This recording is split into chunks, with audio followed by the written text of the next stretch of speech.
Apakah yang dimaksudkan dengan kepimpinan sikap? Adakah sikap seseorang pemimpin memainkan peranan penting dalam proses kepimpinan?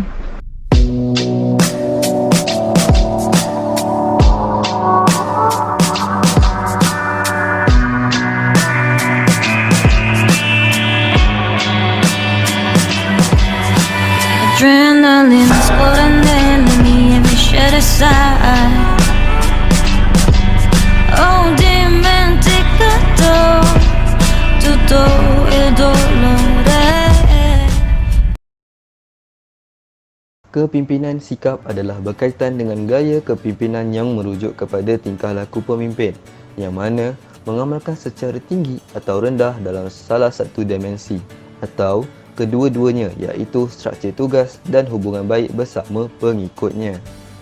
Teori ini dapat diterapkan melalui pelbagai aspek untuk membantu seseorang meningkatkan kemahiran kepimpinannya. Antaranya ialah dengan menentukan struktur tugas di mana seseorang pemimpin akan memberi arahan kepada pengikut-pengikutnya untuk melaksanakan tugas yang telah dibincangkan mengikut pembahagian kerja masing-masing. Perkara ini terbukti berkesan dalam meningkatkan produktiviti, malah membolehkan pekerja menumpukan perhatian sepenuhnya dalam sesuatu tugas yang dihaskan. Elemen yang penting dalam teori kepimpinan sikap juga termasuklah mewujudkan hubungan baik dengan pengikut. Proses kepimpinan tidak boleh berlaku dengan satu orang sahaja. Pemimpin tidak akan berkekalan jika tiada sokongan daripada pengikutnya. Dalam konteks memberi tugas, pemimpin perlu memberi layanan yang baik kepada pengikutnya dari segi masalah pekerja dan sebagainya yang berkaitan dengan tugasan dan pekerjaan. Secara umumnya, teori kepimpinan ini telah membantu membentuk jenis pemerintahan yang ada sekarang, terutamanya di tempat kerja seperti sekolah, pusat kesihatan, syarikat perniagaan dan sebagainya. Organisasi yang diketengahkan di sini adalah organisasi kesihatan. Pengarah kesihatan sebagai pemimpin dan kepengikutannya adalah doktor, jururawat, pembantu makmal, ahli farmasi, pihak pengurusan klinik, pegawai keselamatan dan petugas kebersihan klinik. Pengarah kesihatan akan menentukan struktur tugas semua pekerja atau pengikutnya supaya semua matlamat dan objektif klinik tercapai. Pengarah kesihatan menetapkan tugas doktor adalah memeriksa pesakit bagi menentukan penyakit, membuat pemeriksaan perubatan dan membuat diagnosis, memberi khidmat nasihat berkaitan penyakit dan menjalankan kaedah dan rawatan perubatan ataupun pembedahan khas serta menetapkan ubat dan rawatan bagi penyakit. Seterusnya, tugas jururawat adalah membantu doktor dalam menjalankan tugas-tugas rawatan, menjaga pesakit dan membantu pengarah kesihatan jururawat dalam pentadbiran wad dan penilaian pelatih-pelatih. Tugas pembantu makmal pula adalah mengambil contoh-contoh darah pesakit di bahagian pesakit luar di klinik atau di dalam wad pusat kesihatan, membantu menyediakan spesimen untuk dianalisa di bahagian makmal berkenaan serta dikehendaki menolong menjalankan semua ujian makmal yang berkaitan sebagaimana diarahkan kepadanya oleh pegawai atasan. Ahli farmasi merupakan individu berprofesional yang bekerja di farmasi menyediakan ubat-ubatan berdasarkan preskripsi daripada doktor. Ahli farmasi bertanggungjawab menguruskan semua aspek yang berkaitan dengan penggunaan ubat-ubatan dan malah mereka juga bertugas untuk melawat ke wad bersama doktor bagi mengadakan perbincangan tentang kaedah rawatan si pesakit serta menasihatkan pesakit tentang kesihatan dan memberikan pemahaman tentang penyakit yang dialami oleh pesakit. Selain itu, tugas pihak pengurusan klinik pula adalah bertanggungjawab menguruskan pentadbiran dan perkhidmatan pesakit.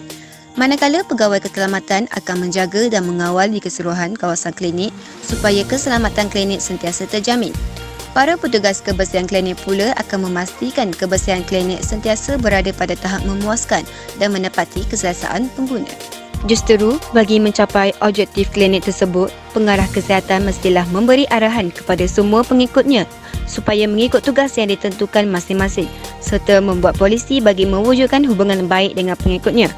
Pengarah kesihatan bertanggungjawab untuk mengetahui segala permasalahan yang dialami oleh pengikutnya dan sentiasa menunjukkan sikap yang baik di hadapan pengikutnya. Apabila pengarah kesihatan telah menentukan semua tugas pengikutnya, pengarah kesihatan seterusnya dikehendaki menentukan gerak kerja pengikutnya dengan mengadakan mesyuarat bersama untuk memberi penjelasan secara terperinci tentang skop tugas masing-masing.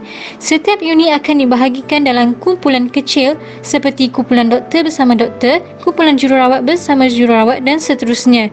Dengan cara ini, mereka dapat berbincang sesama mereka dengan lebih jelas berkaitan skop tugas yang sudah ditentukan, seperti kumpulan ahli farmasi membuat perjumpaan kecil untuk pembahagian tempat masing-masing dalam pengurusan ubat-ubatan. Dalam setiap kumpulan unit, dikehendaki melantik ketua unit sebagai pemantau dan memberi arahan ketika melaksanakan tugas. Sebelum memulakan tugas setiap unit, ketua unit perlu memberi talimat secara ringkas sebagai peringatan kepada pengikut-pengikut kecil agar dapat menghindari sebarang kesilapan dan kesalahan dalam menjalankan tugas. Sedemikian itu juga, pengarah kesihatan hendaklah melayan baik dan ramah dengan setiap pengikut-pengikut dalam unit-unit tersebut. Sama ada dari segi permasalahan kerja atau kesihatan mereka, seperti kerap bertanya khabar mereka, mendengar luahan mereka jika ada, dan bertolak ansur sekiranya mereka tidak mampu melaksanakan tugasan yang diberi. Hal ini dapat menghindari mereka daripada merasa tertekan dan sulit ketika bekerja. Bukan itu sahaja, ia juga untuk mewujudkan suasana yang harmoni dan positif di pusat kesihatan. Berikutan keadaan pandemik COVID-19 yang sedang menular di seluruh negara, organisasi kesihatan pastinya mengalami kesulitan dari pelbagai aspek untuk berdepan situasi ini. Pengurusan klinik yang tidak cekap telah menjadi salah satu isu sumber manusia yang paling ketara. Akibatnya, pengurusan klinik telah digerakkan dan dihadkan ke fasiliti kesihatan yang lebih memerlukan kerana ketidakcukupan petugas untuk menangani pesakit yang berkaitan dengan penularan wabak COVID-19. Isu dalaman pula termasuklah ketidakcukupan peralatan rawatan. Hal ini dapat dilihat melalui peralatan rawatan seperti katil pesakit dan alat ujian saringan, swab test yang tidak mencukupi menyebabkan organisasi klinik kesihatan terganggu. Bukan itu sahaja, terdapat juga masalah luaran dengan pertubuhan bukan kerajaan NGO. Implikasi daripada ketidakcukupan peralatan, pihak klinik kesihatan telah mengadakan hubungan dengan NGO bagi meminta bantuan peralatan pelindungan peribadi PPE bagi kegunaan petugas barisan hadapan dalam merawat pesakit COVID-19. Tetapi terdapat masalah dalam networking tersebut. Isu dalaman tentang kekurangan peralatan rawatan bagi penularan COVID-19 ini juga boleh dihubungkaitkan dengan elemen maqasid syariah harta atau ALMAL. Masalah-masalah yang dihadapi termasuklah peralatan swab test terlalu terhad untuk digunakan setiap masa kepada pesakit yang terlalu ramai. Vaksin yang sedia ada di pusat kesihatan tidak mencukupi kerana terlalu ramai yang berdaftar dan kekurangan peralatan-peralatan rawatan lain seperti picagari, test tube, sarung tangan getah dan sebagainya yang berkaitan. Apakah langkah penyelesaian untuk mengatasi masalah yang dihadapi? Antara inisiatif yang boleh diambil adalah dengan meninjau penaja-penaja yang mengeluarkan peralatan swab test seperti Medical Innovation Ventures Sdn Bhd. Bukan itu sahaja, rundingan ataupun perbincangan juga sewajarnya diadakan dengan syarikat-syarikat yang mengeluarkan vaksin COVID-19 seperti syarikat AstraZeneca Oxford, Pfizer BioNTech dan Janssen Pharmaceutica, iaitu salah satu firma gergasi bernama Johnson & Johnson. Bagi mendapatkan keperluan peralatan-peralatan rawatan yang lain pula, unit suci hama dan bekalan steril perlu berbincang dengan pihak pengurusan agar dapat berunding dengan syarikat pembekal peralatan-peralatan pusat kesihatan yang perlu dibeli seperti Gallagher System Sdn Bhd. Bagaimanakah isu ini boleh dikaitkan dengan maqasid syariah dan falsafah pendidikan kebangsaan? Dari sudut kacamata maqasid syariah dan falsafah pendidikan kebangsaan, peralatan-peralatan rawatan seperti swab test, BP meter, finger clip pulse dan vaksin merupakan peralatan yang sangat diperlukan pada musim pandemik bagi merawat pesakit-pesakit yang berkemungkinan mempunyai tanda-tanda virus COVID-19. Melalui perspektif maqasid syariah, peralatan-peralatan ini merupakan harta yang sentiasa perlu ada dan terjaga di pusat kesihatan. Hal ini demikian kerana dengan keperluan peralatan-peralatan tersebut yang sentiasa terjaga untuk merawat pesakit, secara tidak langsung setiap urusan dan kemaslahatan manusia bermula dari agama, nyawa, akal dan keturunan akan selamat terjamin.